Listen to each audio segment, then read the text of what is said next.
This is what they were greeted to when they got there. What is this? What is this meth lab cracked out oompa loompa? It's 500 gold. Why? Because no one else carries this. If it's a really weird item like that, actually, I would think bug spray would be incredibly expensive, because wouldn't that have to be like alchemy? Tomb Raider those. Get Lara Croft on it. The next Tomb Raider game better be discovering the old ET cartridges.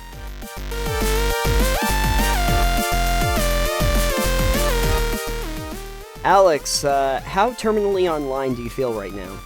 Oh, jeez. Terminally? What's a bigger term than terminal? Gravely. I would say aggressively online. Aggressively online. Okay, excellent. Well, I've got good news for you, because I got a few things that I saw online that I wanted to share with you. And before we do that, I should probably welcome everybody to the show. Hello, welcome to Total Pebble Knockdown. I am Nathan. I am Alex. And we are also the same online, but in digital form. That's how you're viewing us today.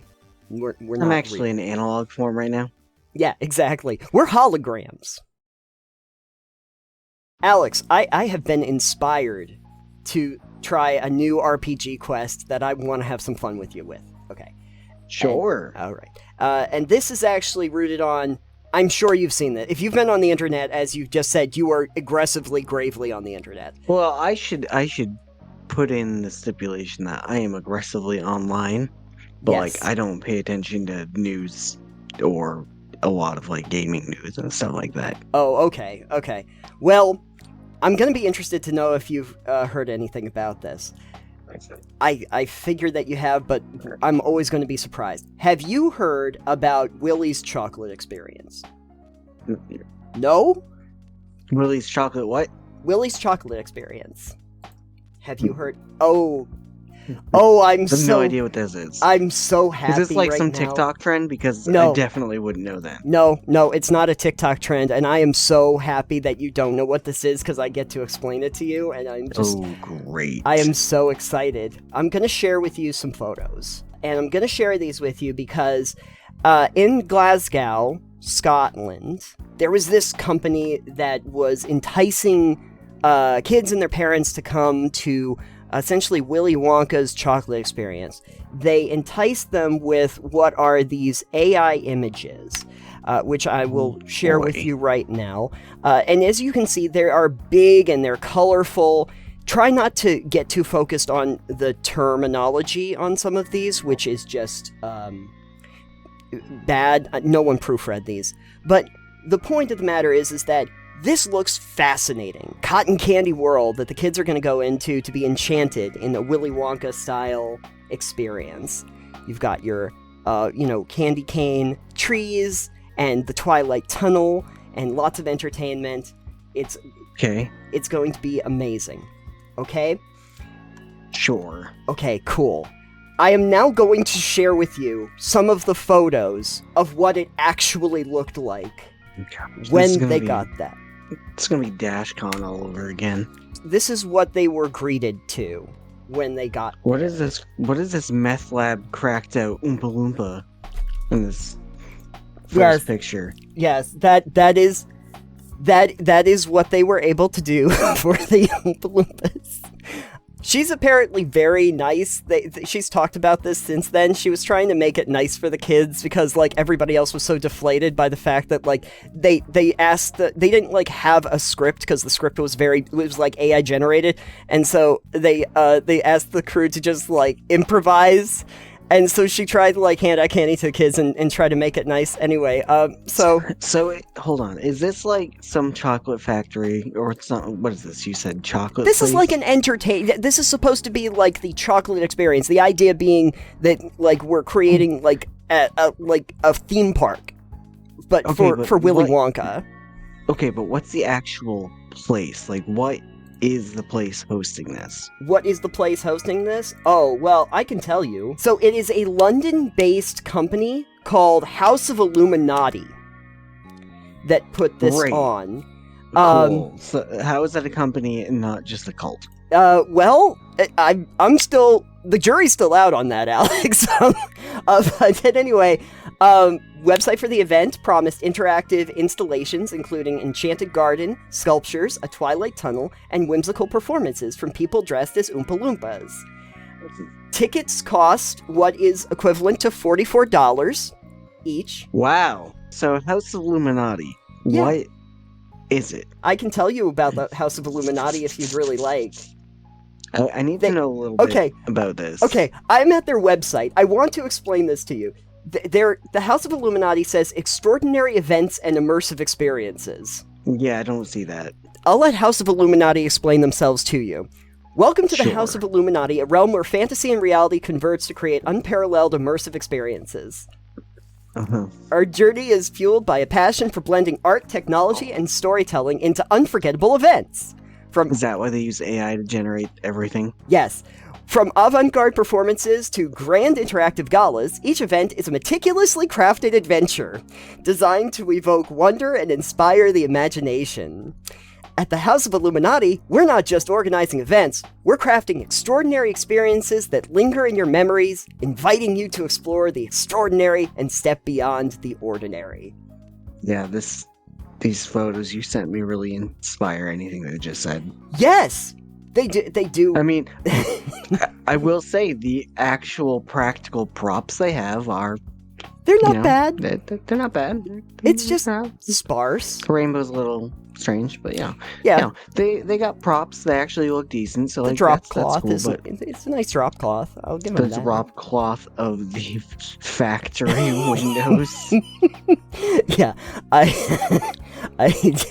did like this. One of the things though that I saw everybody talking about online is that this is actually probably more artistic than if they had done a good job, because this does feel like, you know, like an industrial art project of like how sad and corporatized this feels. But at any rate, so as you could imagine, all we need is the drop cloth with those factory windows with a ball pit in front of it to look even sadder, and then we'll have DashCon 2.0. Yes. Yeah, which is great. Yeah, you can almost see the ball pit in the background. This is great. So at any rate, this is the discourse that's been going on online, because it is just... I missed it, because I guess when you said terminate online, you meant on, like, Twitter? Yeah. Yeah, no, I don't use Twitter. I did see this, though, in major news outlets. They were talking about this, and I have nothing better to report on. Yes, we had nothing better to report on except all of these pictures from very sad attendees at the latest version of DashCon. So, at any rate, though, it did inspire me to come up with an idea that I wanted to create a quest, and I want to entice my adventuring party to the Super Awesome Dungeon. And I am going to entice them there with discussion of being able to slay the mightiest of dragons and collect the greatest of loot, and I'm going to have wonderful pictures up for it. I feel like it's got to be a chocolate dragon, or it doesn't count at this point. Chocolate dragon, we can do that, the chocolate dragon. But what I wanted to discuss is, when the adventurers eventually get to the dungeon, what are they actually going to be greeted with? So, 3 goblins in a trench coat, wearing a luau skirt. Oh, excellent, excellent. And they are an island giant. That's what they're posing as. Island giant. No, they're posing as a luau. They're posing belly dance. The Alola region execute, and they were really tall like a palm tree. They're posing as that. Executor, Yeah, executor. Yeah. The dragon grass type. Yeah. I did have the thought of a mimic that's just disguised as a ball pit. You know what? That would be great, actually. I think that we need a mimic ball pit in the name. It'd be a mimic pit. Yeah. Another idea I had: potions that are served in red solo cups. Too classy. Sorry, I'm getting too classy here. Styrofoam white cups. They're served in, like, the paper bathroom cups. What about, like, just the old mugs that just say "World's Greatest Dad"? There you go. There you go. All of them. Just every single one of them says "World's Greatest Dad," but they're all in different fonts. Oh, perfect. Yes, yes. And all of them are variants of Comic Sans. Oh, yeah, I was just gonna say, everything's Comic Sans when you get there. The dragon is obviously a cutout. That's just That's just the way it is. It's not even a cutout. They didn't cut it out. It's just the printout meant to be a cutout that they forgot to cut out. Fair enough. So, and then drizzled with chocolate. So now the thing about it is that I figured we create this nice landscape that has all of these terrible, terrible ideas in it. But then we'd need to actually have a quest line around it, I guess, of the deflated adventurers trying to figure out what to do with all of this or how it came to be. And I'm figuring that it's probably like a man behind the curtain situation. But so what you do is you have it be everything's under the effect of some illusion spell. I was gonna say, like we have. So it looks like it's actually the thing they said it was gonna be, and then once the illusion's broken, it literally is just a cardboard standee and the goblins and trench coats. And... Oh yeah. So you see the event posters were his like early work of like what he was trying. Have you played far enough in Baldur's Gate that you got to the grove where the witch is? The hag. Yeah. Oh, I know what you're talking about. Yeah, it's the nice sunny glade, but if you actually like see if you have a high enough perception roll, you see it for like the swamp that it actually is. Yeah, the swamp, and you see all the sheep and stuff are actually red caps. And the red cats are just going bah to try and convince you. Yeah. Yes. So it's like that. It'll be like that. I'm thinking that it would be really funny if it turns out that the illusion wizard is just not a very good wizard. Like just terrible. He's good enough to do that, but not creative. He can do the outside of the dungeon. He can't render the inside of the dungeon very well. It's all illusion.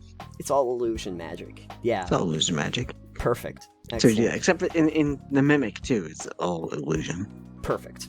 I'm loving this. It's not really a mimic. It's really just a giant sandworm. Okay, so we're going with Dune. Well, instead of just the ball pit being a mimic itself, the ball pit is the mouth of a big sandworm going. Oh, that's really cool. We've created a Sarlacc pit. Yeah, pretty much. Wow, this ball pit's so deep. Yeah, take another 1 point of bludgeoning damage. Yeah, exactly. We're gonna get to the bottom. Just give it like 1,000 years. You're gonna be fine. You'll get to the bottom eventually. What else would you like to put into the super awesome dungeon that is badly rendered by the illusion wizard? A bard.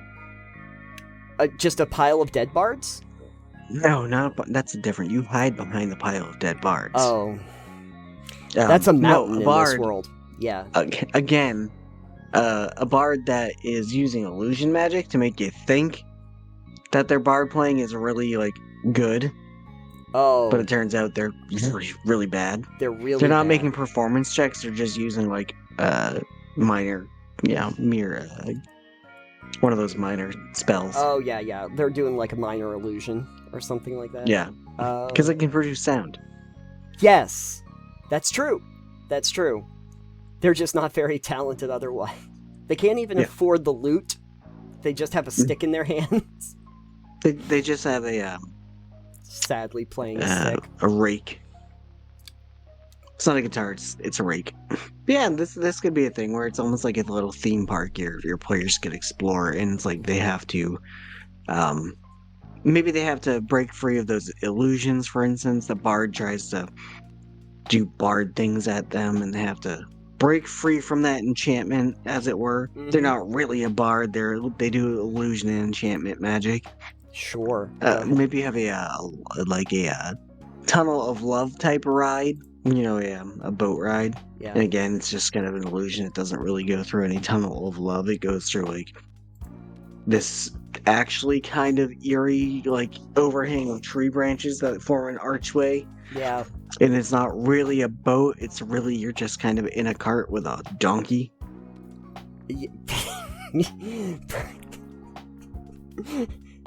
Are we Shrek in this scenario?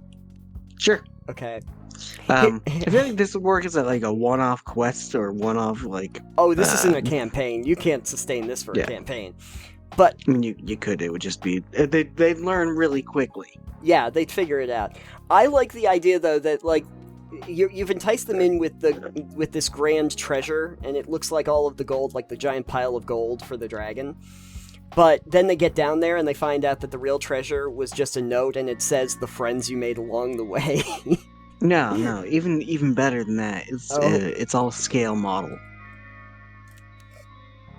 They made miniatures of the treasure. They took a picture with macro. they made an HO scale treasure. It's this tiny little pile of coins that are painted gold. Yeah. It's not real coins, it's just painted that way. And then it's got this little dragon resting on top of it that's also just painted. Oh, better yet, they're chocolate coins. So they've actually, they've achieved the chocolate part of the chocolate experience they were going for. They can actually claim that now. Yeah. Perfect. There you go. Chocolate coins. Or what you do is you have just all of that chocolate coins, and then there's one coin on top with the fake dragon on it. That's like a real coin, but it turns out it's just gold-plated copper coin. Oh, perfect. Perfect. So that it's still worthless. You could inadvertently find out that the coin, if you're into coin collecting, it's actually like a rare coin. Yeah. And it turns out that it actually is worth money, and you had to go through all of that. I think it'd be fun, because you could make traps that are kind of boring traps, but make them sound really grandiose. A lot of monsters that you can put into that. A lot of landscapes where you can just, like, you can talk about, like, the lava pits, but it's just like a little bonfire you put off into the corner. Just like... And the best track of all is the queue lines. Oh, Yep. The illusory queue lines that look like they're going places, but you're sitting in them for 4 hours and you really haven't moved very far. Oh, see, if I was an illusion magician, you know how I would stall people? I would create a queue line for the enemies. But I would make it constantly look like it's moving forward, even though they're not actually getting ahead. So they just like, wow, this line is really long. No, I'm making sure you don't actually go anywhere. The more the queue line looks like it's moving forward, the actual farther the floor underneath you moves backwards. Basically you are on a treadmill. Just keep going backwards while you move forward. Yeah, exactly. This is actually a really good way to detain people if you have the ability to. Something to think about, folks. Super awesome dungeon. Something that you can use as like a one-shot for your party, mostly to annoy them. I think this is mostly an annoying dungeon. I think that the final boss is just the manager. And the manager is probably like an actual like ogre or something that's running the show. Or, I guess, the illusion magician. Although I like to think that the illusion magician would have too much self-respect to have done this without coercion. Like, no. They're bad. They're a stage magician. Oh, so they're like an actual, like, pull the rabbit out of the hat magician, but they tried something a little bit out of their depth? Something like that. Their whole thing is, sleight of hand and illusion magic. Oh, kind of deal. Fun. The Penn and Teller. Yes, exactly. Because real world magic is all illusions and smoke and mirrors and sleight of hand. So have this guy do the same thing, where it's all smoke and mirrors and minor illusions. Alex, you're telling me that they didn't actually pull a rabbit out of the hat? Actually, the rabbit was up their sleeve the whole time. Oh.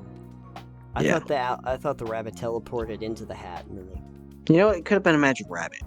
Could have been a magic rabbit. That's all. Yeah. There needs to be a little thing in my super awesome dungeon, which is just like all the rabbits that didn't make it to the hat trick storm in. Like you have a herd of bunnies that comes and tramples. Jeez. Yeah. This is Bender's big score when he's like, we're just all going to come up from that tunnel underneath right now instead of when we logically should have. Exactly. All the bunnies are going to come out of the hat. Yep. At the same time instead of when they logically should have. Yep. And it's going to rip a hole in the space-time fabric of the universe. You know what? It works, and that's really that's the point. It works. You know what? Todd Howard is now the magician. Todd Howard is the magician. It just works.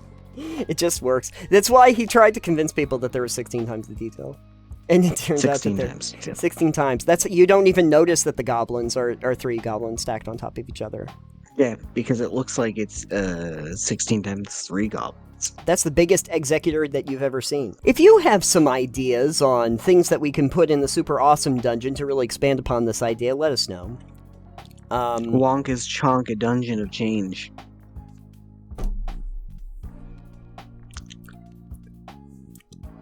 Well, there's the episode title. Wonka Chonka's Dungeon of Change. Good luck with that one. Also a really great name for a rock band. We're gonna make that happen. Okay. We've been having fun so far, but Sure. The doubt in your voice is terrific.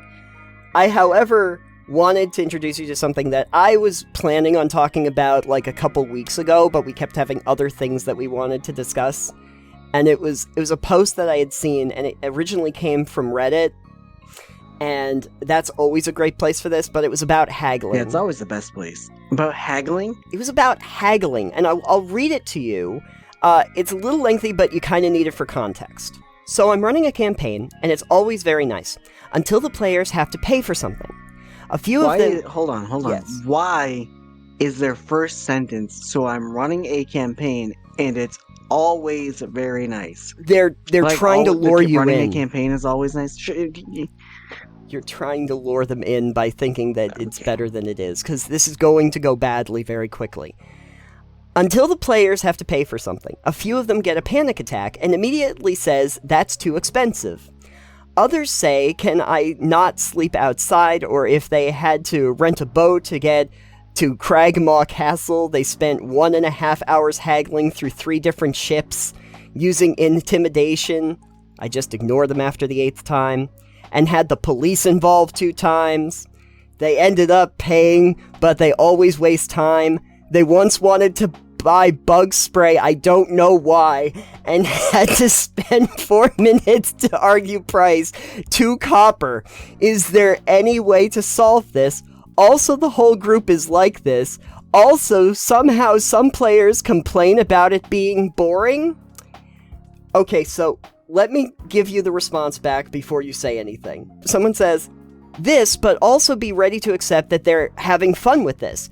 If it's a recurring theme, maybe they enjoy the haggling and being tight with their money. And the original poster says, they do not enjoy it, told me they do not like it. Okay. So I could not stop laughing at this one. Is this from D&D? Yes. How in D&D 5e, I assume, are your players complaining that things are too expensive? There is nothing to spend money on in D&D. Understand though, Alex, from this post itself, they're haggling over 2 copper pieces for bug spray. like they're way too deep into the weeds here. I don't know that this is a good GM at this point, because if your players have told you they do not like a thing that they themselves are doing, then you remedy this by going, I'd like some bug spray. And you'd go, sure, okay, fine, I'll allow that. And if they start haggling about it, have the merchant, they go with, listen, the price is now doubled, take it or leave it, and if you're not going to take it, get the fuck out of my shop. You have a time limit of how long you can figure this out, like, in-game. You have, 1 minute to figure out the haggling, and otherwise, it's final price, there's no more haggling. I think trading is fine in games. Sure. The problem is that doing something like this bogs down the entire game. Yes. If you're sitting there and you want to I think a table by table basis, some people enjoy the RP haggling and stuff, and some people don't. And if your players are people who don't like it, don't let them do it. Right. Don't even have it be an option. Right. Don't bring it up. Be like, oh, can I haggle? No. These are the prices. Why? Because you don't enjoy it. It's a waste of everyone's time to do it. Yeah. And there's no point. There's either you can make a roll, maybe make a single roll. Yeah. And I'll drop the price by a couple points. Or if you do badly, I'm gonna up the price by a few points. Yeah, you get into a shop, they say, okay, we're gonna try to find a better price, and you say, okay, roll for this, and it's going to be based on one of your charisma stats. I can't think of the one that would really work. Maybe persuasion. And whatever it is, you just say, okay, you're going to get this much of a discount, like you're saying. And then whatever they're buying, that's just what it is. It's just what it is. I prefer personally for getting completely around this point is during downtime, when you're leveling, when you're at a shop, when you're outside of game. If you're in town, you can buy stuff. You have money, run it by me. Just let me know what you want, and I'll either okay it or say no. It's like, occasionally, for instance, when you were playing in the campaign, we were doing, but I still lived closer. Yeah. There were a couple things, I think you guys had gone to the blacksmith, the armor or whatever for, and were questioning about if they had a thing. Yeah. And it's like, no, this person doesn't have it because the book specifically says that they don't carry anything that costs more than this price. Right. So, like, no, they wouldn't have that. Things like that, I think, are fine. But, like, I don't know. If it's a small-time blacksmith, they're not going to haggle prices with you. They're going to be like, no, I'm the only blacksmith in town. You take my prices. Right, exactly. I also think that if we're getting down to, like, bug spray for reasons, is bug spray even an item? No, and just be like, yeah, it's $300. Yeah, it's 500 gold. Why? Because no one else carries this. If it's a really weird item like that, actually, I would think bug spray would be incredibly expensive, because wouldn't that have to be like alchemy? Like, in this world, that would be alchemy. I would say you put it like 1 gold piece, and if they have a problem with it, I guess we can roll for it, and I'll cut the price in half. But otherwise, there's just no reason. If they have a problem with it, I'm then going to make it so that if they don't buy it, they're going to have a problem with bugs. Exactly. This is what we do. There's going to be a swarm of mosquitoes has attacked you. Perfect. This is also fun, because if you're... I mean, I know that you're running the campaign and it's always very nice, but you could make it a little naughty, too. We could, like, throw some, like, problems into their wake based on the facts that they didn't bother to buy a thing after they had such a hard time figuring out if they wanted to buy it for God knows how long. I feel like retribution against the players for doing something like this isn't the best idea. Like, if you're upset with them and they're upset, if they're not happy with it and you're upset with them because they keep doing this, like, it is best to resolve this outside of game and talk to them. Obviously, right. But at the same time, I'm sure you could just want to be like, this is what you get for being difficult. You know? I think that a mild annoyance to make the point is probably fine. If they don't buy the bug spray and then you have them hassled by some mosquitoes, the mosquitoes don't have to be deadly, but they can be an annoyance down the road and say, boy, could have had bug spray. I feel like you should have an NPC haggle with them. To show them what it's like at that point. Fun. That would be fun. Where you go, cool, this guy, he wants to trade. We're not trading. No, he really insists he wants to trade. Make a willpower saving throw. A willpower saving throw. Willpower saving throw. Oh, you failed? Cool. He wants to trade. And you feel compelled to trade with him. What you get the Merchant of Menace. And the Merchant of Menace just comes up to you like, what you buying? And he opens up your cup. And he has like one item that seems really enticing. It's like a really shiny thing. And he's willing to trade it with you for something. So now you got to figure out what you can trade for the shiny thing. And that lures you in if you don't make the willpower saving throw. Yeah. Now, I know, it's one of those things where, like, I think you could do this, reverse it, and try to have someone that's like really wants to trade with the players and haggle with the players until they're like, I don't want to do this anymore. I see why you don't like this. Yeah, exactly. Again, don't actually do this. This is just in theory. That would be fantastic. This is in because theory. Your players would go, oh, okay, I get it. I see what you mean. Yeah. Especially since players don't tend to like it very much if you compel their characters to do things. Right. I mean, you can. But that is what scenarios. Willpower and saving throws are for. Yes. So, like, you made the saving throw. As long as you give them a dice roll about it, they can still like not like it. We'll play that up, but like, right. I think it's just more of a matter of whether you can utilize it to advance something. Like, for instance, if they do end up buying this thing, it might actually end up being like a subquest or a side story about, like, people are after this. That's why he wanted to rush up to trade it with you. He wanted to get rid of this jewel because he's got the coppers on him. He's got the guard. But he didn't want to just dump it, so he made you buy it. Yeah, he made you buy it. So now you are the official owner of basically fenced property. Which you just, and he made a good deal with you. You really did a good job at haggling, and now you have to deal with the fallout from it. This guy comes up to you and he goes, "Hey, I really like your shoes. Can I have them?" You go, "What? No, these are my shoes. Get out of here." He goes, "I will give you this fist-sized ruby for your shoes." And you go, "Fuck it." Yeah, give me the ruby. I can go without shoes. I can buy a lot of shoes. That size, I can buy 15 pairs of shoes. Then you try to actually do something. All gold. Yeah.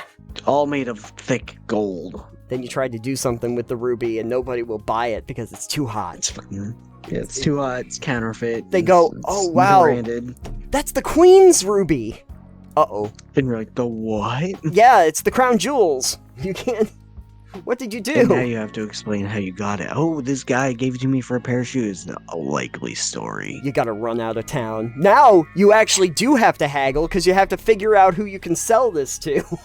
Yeah, you gotta find a fence at that. You gotta find a fence. You gotta get into the underground. There's a whole underground network thieves guild scenario going on. Yeah. In the background. Anyways, to the meat of this, if you're doing a thing in your game, yes, and your players keep doing it, but have expressed they don't like to do it, then you ask them why they're doing it. Like, if you don't like haggling, then why do you always insist on haggling? Well, I want to get good prices. If they are complaining that things are too expensive, make it so when they do things, they get more gold. Give them more money. Right. Again, 5e does not have a lot of things that you can really sink money into, aside from gear. Right. And even then, it's not magic gear, oftentimes. It's very magic item light. If your players are complaining, things are expensive, you go, "Here's tons more money. Like, here's an extra however much gold per quest you do, or you just start finding more gold on bodies." You know?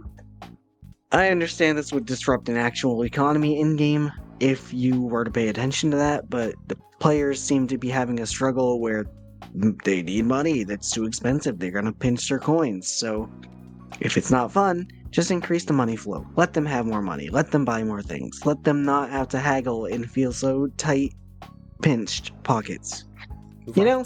Maybe one of the reasons why they're not enjoying it is because there's very little active engagement with it. It's very passive as an experience, and so make it more exciting or enticing, or try to get them off of it entirely because it's not working. If it's not working, get them off entirely is my thing. Yeah, try to hand wave it away. If we're arguing over 2 copper pieces, I think that we've gone way off rail. we've derailed the whole situation. It's the same reason why, like, when we were doing that campaign, you hand waved away a lot of stuff. One with like trying to do the individuality of the buying things, but also just even travel or lots of the boring stuff. You just kind of like go, okay, how long is it going to take? Do we do anything in the meantime? We don't have to dig into this too much. It breaks up flow. Overland travel is not generally very interesting unless events are happening, but it's like, for that, it's like, okay, well, this far into a couple hours into your travel, this happens. What do you want to do? It's like Oregon Trail. It's like, it's not exciting until you make it exciting. Again, this is totally off the entire topic, but like the reason movies set in space skip the actual thing of space travel is because space travel is boring. Traveling itself is boring unless the mechanics of the game were to be like, yeah, this is actually traveling. But a tabletop game wouldn't, like RPG, you wouldn't really do that. You see that in video games because it can be just done way better. As per Star Trekker, it still can be done poorly. Right. That mixes the boringness of space travel with the boringness of survival. Yep. There are not a ton of video games that I've seen that do, like, haggling or trading all that interestingly. I think the one game that I just thought was very interesting, have you ever heard of, what was it? Space Organ Trader Simulator? Okay. I vaguely remember that. this. I played that, and that's an interesting one. Because it's just so weird. I think Moonlighter did an interesting take on... They did. It wasn't haggling as much as setting prices, but... Then you figure out if the customers do or do not like it, and work from there. But yeah. It's a little different, but yeah. Yeah. If the end game was better, that would have been nice. Anywho, what are your thoughts on haggling? Do you want to engage with it at all? Why would players want to? That's what I'm still trying to figure out. Especially if they don't like it. If you're role-playing it, it can be fine. But if you don't like it, why are they insistent on doing it? Yeah. Cut out the boring bits. Let us know in the comment down below. If you're the person who originally posted, I don't know who the original person was that posted that on Reddit. Somebody else posted it on like X of a Reddit post that they saw. I don't know who originally did it. Did it resolve? I don't know. Yeah. Did your players stop being bored with it? Did the game end? Let us know in the comments down below. Did rocks fall and everyone died? I mean, that's what happens here. Alex, I got one other thing that I saw, and I wanted to share this with you. And it was a small thread that was done by somebody that is on the Everything app. And I thought it was fun, because it combines history and gaming. So, Here we go. And I'll share you with some pictures after I read it, but here we go. Okay. So, Dara O'Brien writes, spent the morning filming at the Step Pyramid in Egypt, clambering through underground tunnels, which was incredibly fun, but also made an incredible discovery. By King Djoser's burial chamber in an alcove, we discovered an ancient and mysterious artifact, presumably left there 4,000 years ago as a warning to intruders.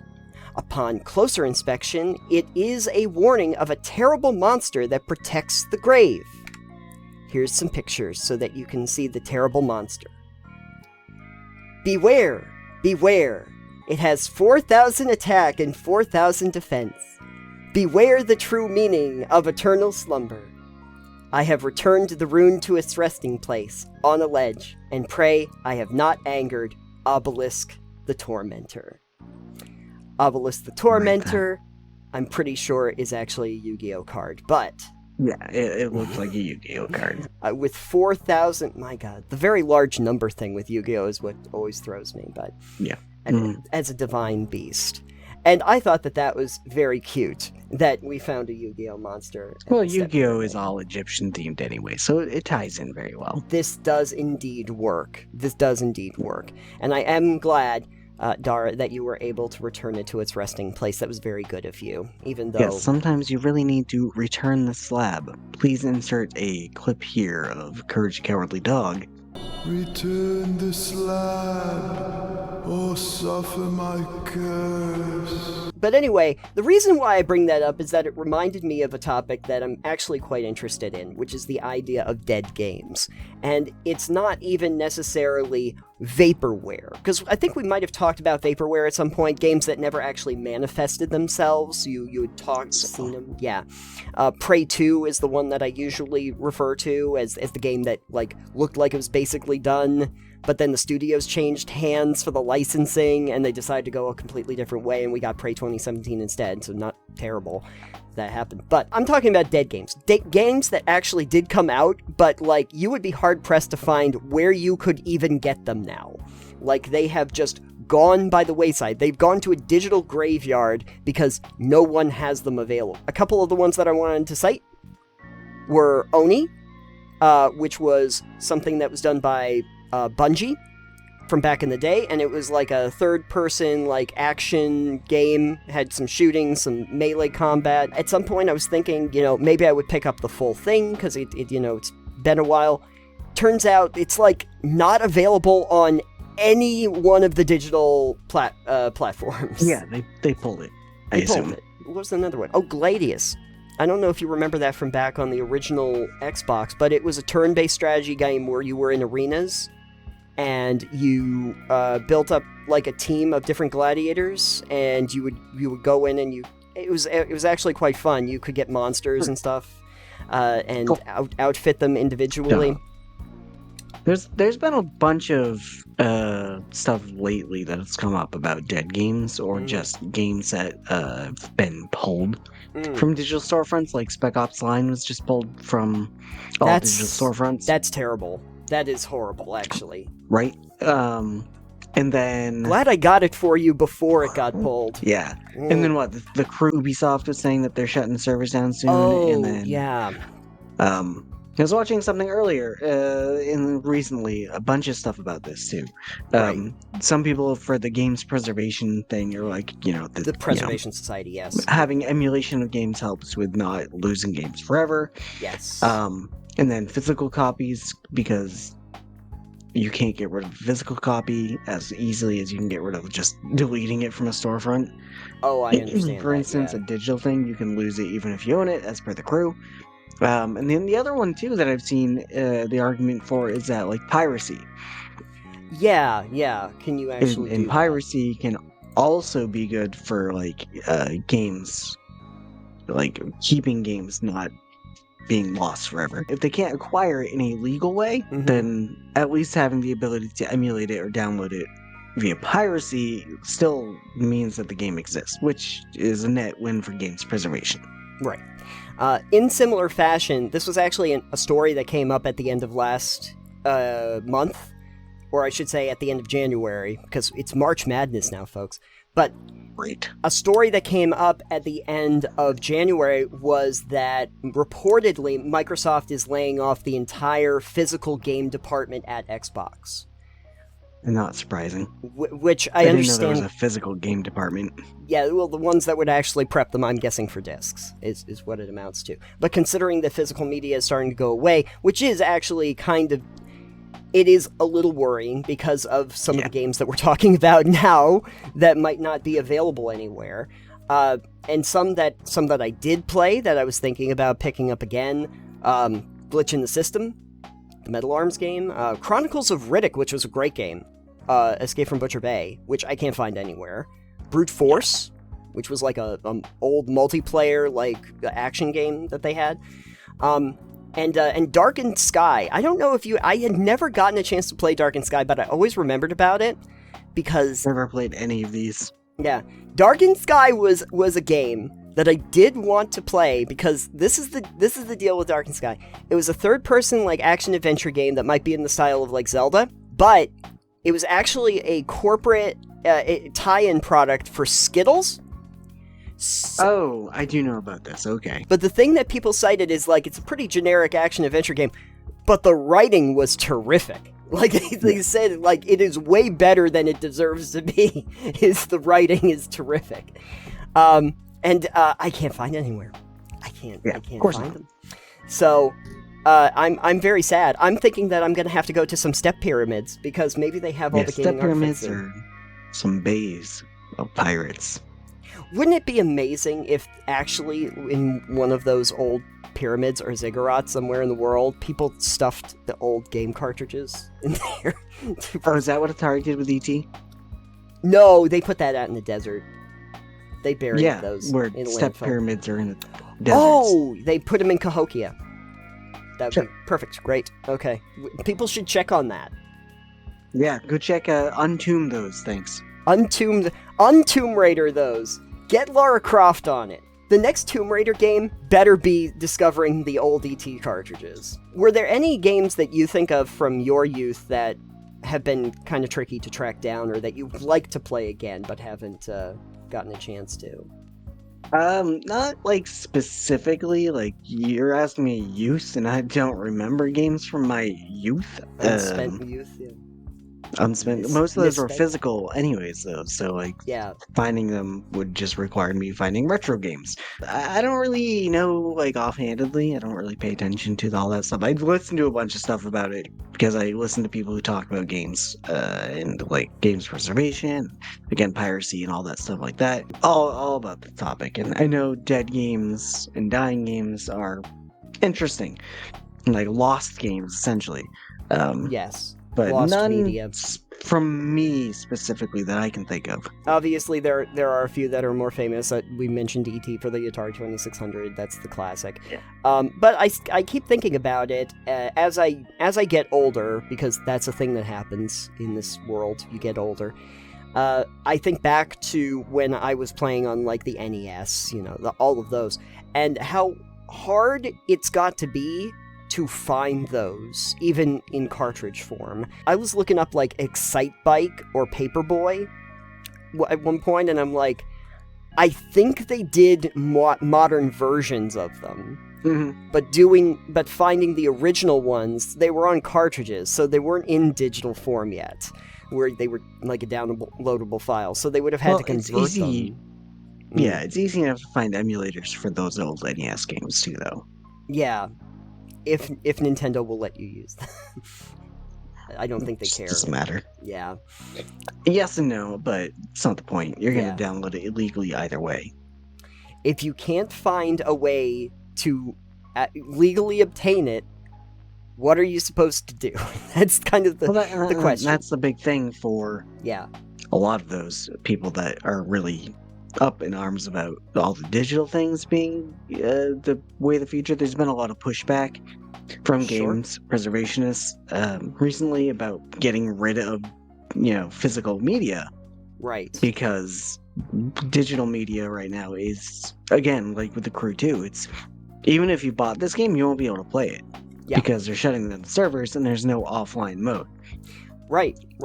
So essentially, once they shut the servers down, you cannot play the game. Right. One that I saw, I think it was last year or the year before, and I think I did some streams of it, was there was an online game that was very famously from Disney, which was Pirates of the Caribbean. And it was Pirates of the Caribbean Online. And it was actually a lot of fun. A lot of people liked it, but then they pulled the servers. They said that we're going to take the servers offline. It was only online. And there is, however, and apparently Disney doesn't seem to care because what are they going to do? They don't have it anymore. A fan-made version that was basically a full emulation called Legends of Pirates Online was put up, and it was for free for everybody. Yeah, and that's essentially what people will do with those things. That's how classic WoW became a thing. Yeah. And now it's actually a paid thing that Blizzard itself does, but before Blizzard was doing it, there were private servers people had that were just going, hey, we have a server, or a bunch of servers, we're running World of Warcraft, like classic stuff, not the new expansions, all the old stuff, like vanilla WoW. It's like, and Blizzard was like, hey, you guys actually are doing a really good job. Can you stop? But we're also going to hire a bunch of you because we want to make this an official thing. Right. And because they saw that there was a desire for it, and from like what they've been doing with Classic and like Season of Discovery, there's a huge want for some stuff like that. People love their nostalgia. Right. But the same thing with Pirates Online and like City of Heroes, I think recently too. They got like the IP holder granted this project that was working on like a fan thing. Sure. They're like, go ahead. Go to town on it because they don't have to do financial incentive then. Right. Exactly. A lot of those that are like those MMOs online, I see that eventually kind of becomes, especially because you see so many of those are the live service games that were originally like paid games that had like online modes, and they eventually become just a free-to-play game that then has an online mode. That's what happened with like Destiny 2, similar to that.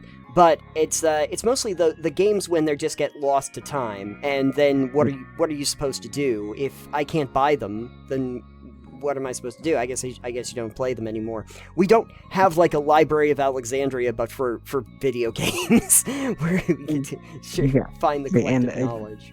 And again, if you cannot buy them, people are going to acquire them however by they can. Some other means, which you wouldn't think for the license holders that are out there, if they are out there, you would not think you'd want to see, and might actually encourage you to create a version that is available somewhere, Right. If you're not going to make it available for people to purchase who want to purchase it, they're going to acquire it through other means. It's either third party or free. Well, yeah, from other devices or other ways. So something to think about. And you know what? I have zero problem with that because again, if you cannot buy it, if I can't and you buy want it, it's like if I can't screw buy it, it's not a purchasable product. It's not a product. Yeah. Exactly. I can't buy it. So what do you want me to do? It has no intrinsic value then. Yeah, exactly. Oh, you're pirating my game. Oh, your game isn't available in stores. So could you make fix it available that? then? And I'll give you money. Yeah. Can you make it available somewhere? If you can make it available somewhere, I will give you funds for the thing. Yeah. I will do that. And that's the thing, is people will go. I will do it. People will gladly give you money for your game. I've listened to a bunch of things. There was a whole really good video I listened to like recently. It was like in depth about piracy and stuff, and it was like, yeah, there's a lot of back and forth. That, like, there's no solid evidence whether it's good or bad for things because depends who you ask and how they read reports and what they look at. Right. Obviously, but like he was going into the details. Like, music industry for years had said like, oh, Napster and LimeWire and stuff are terrible for us. Yeah. But bands have been like, bands are like, we don't care if people pirate our music because it gets us more listeners. It's like... Yeah. There was a very long time where I heard bands that were basically saying, listen, we don't make money on the CDs. We make money on concerts. Like, that's where we make our money. And if more people hear the music, then we will make the money on the concerts. Yeah, so and it was essentially stuff like that. It's same with video games, too, because people who pirate games oftentimes will, in fact, if they like the game enough, they'll still go. A lot of people are like, yeah, I like the game, so I'm going to buy it, too. Right. The other thing with this is not a segment necessarily about video game piracy or anything like that. But another thing with that, too, is that a reason piracy is sometimes great is because a lot of modern video games come with a lot of DRM. Yes. And, for instance, some aggressive DRMs can really bottleneck and throttle, like, the game itself. Yes. And so cracked versions that have the DRM removed and are now piratable run better. It's the VHS equivalent of, or the video equivalent of when you have CD or DVD or a movie that has the anti-piracy ads on it that say don't pirate. You wouldn't pirate a car, right? Yeah. And you get that stuff in those, in all your DVDs, in your VHSs, they'd have all that stuff. Sure. But the pirated copies wouldn't have it because it's pirated and they'd remove it. Right. So you're getting a cleaner copy because you're doing the thing that it's so... Yeah, exactly. And hey, folks, this is the reason why I usually get stuff on like GOG, or if you have like stuff on itch.io, because they actually do sell specifically DRM free. Well, the problem is so many games come with it, especially big name games. That's true. And the person I was listening to is like, usually what happens nowadays is that a game will be sold with DRM, and whenever, like, the hackers and people who know how to go in there and crack stuff, whenever they crack the DRM, they'll just remove it from the game entirely. Right. Like, not just them, the actual people making the game are just going to remove the DRM. Because there's no point in selling an inferior product if people can get one for free that is now better. Yes. We're improving the games, damn it. Anyway. Think about it. But at any rate. No. So, I'd like to just pose the question to everybody out there. If you have a particular game that you have had trouble tracking down, that you can't seem to find anywhere, that's just been nagging at you in the back of your head, let me know in the comments down below what that is. And did anyone actually play Darkened Sky? Now I'm kind of curious. I never did, because I don't think it was on the platforms that I played. But I'm wondering if anyone actually did, and if it's good. Yeah, no idea. Let me know in the comments down below. We've had some fun. We've had some laughs on this episode. We've had some laughy and some taffs. We've had laughy and taffy, but Willy's chocolate experience didn't, so that surprisingly... Didn't have a ball pit. Didn't have a ball pit. Should have had a ball pit. It didn't even have a ball pit. Looks like it should have had a ball pit. Oh well. Too bad. Lost media right there. Alex, if folks wanted to find more information about Total Pebble Knockdown, where could they go? You can go to totalpebbлекnockdown.com, although depending when you're listening to this, the site may be down currently and will be up again. So check back soon if it's down. We're in the process of changing some things around, so there's some in-construction stuff going on at the moment. Yes. But at any rate, if you do not find us there, though, you can always find us on Patreon, and we have a lot of public posts over there. If you are a patron, though, you can get some of this stuff early. The full releases of the episodes, and also of Titanium Mine and Creatures now. You can find those there early, and you can also find some behind-the-scenes stuff that is never really released to the public at all.